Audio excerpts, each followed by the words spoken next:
Let me begin by making just a thumbnail definition of the geopolitical context in which we all find ourselves, including America.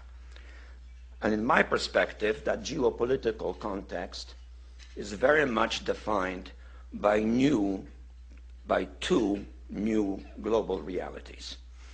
The first is that global political leadership, by which I mean the role of certain leading powers in the world, has now become much more diversified, unlike what it was until relatively recently. Relatively recently still, the world was dominated by the Atlantic world, as it had been for many centuries. It no longer is. Today, the rise of the Far East has created a new but much more differentiated global leadership, one which in a nutshell involves, if one can hazard, an arbitrary list of the primary players in the world scene: the United States, clearly, maybe next to it, but maybe the European Union. I say maybe because it is not yet a political entity. Certainly, increasingly so, and visibly so, China. Russia, mainly in one respect only, because it is a nuclear power co-equal to the United States, but otherwise very deficient in all of the major indices of what constitutes global power. Behind Russia, perhaps individually, but to a much lesser extent, Germany, France, Great Britain, Japan, certainly, although it does not have a politically assertive posture. India is rising. And then in the background of that, we have the new entity of G20, a much more diversified global leadership, lacking internal unity, with many of its members in bilateral antagonisms. That makes the context much more complicated. The other major change in international affairs is that for the first time in all of human history, mankind is politically awakened. That's a total new reality. Total new reality.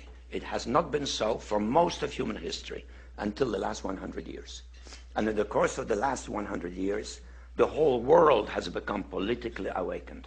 And no matter where you go, politics is a matter of social engagement, and most people know what is generally going on in the world, and are consciously aware of global iniquities, inequalities, lack of respect, exploitation.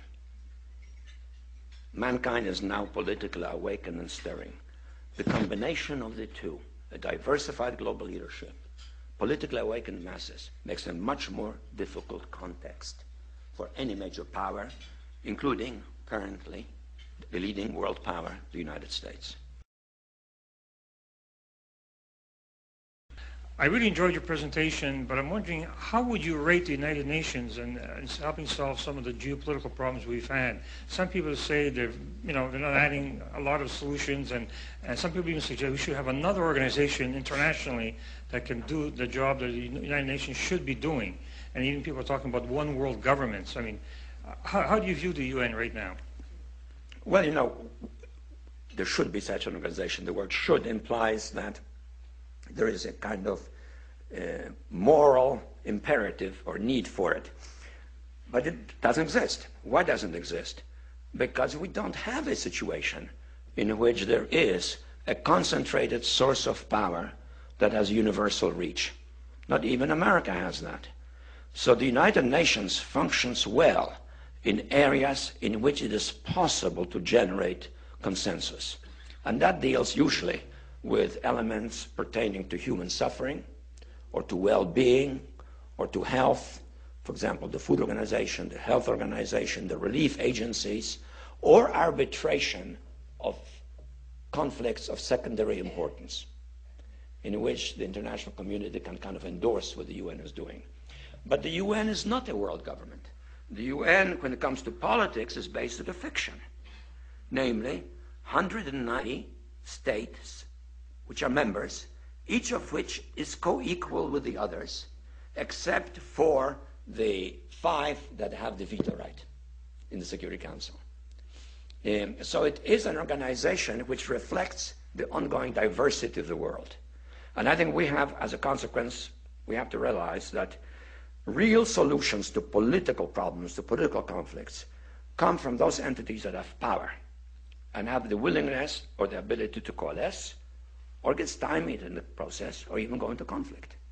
The UN can deal with areas regarding which there's a great deal of international consensus, like the ones I've mentioned. And that reality is going to continue for some time to come.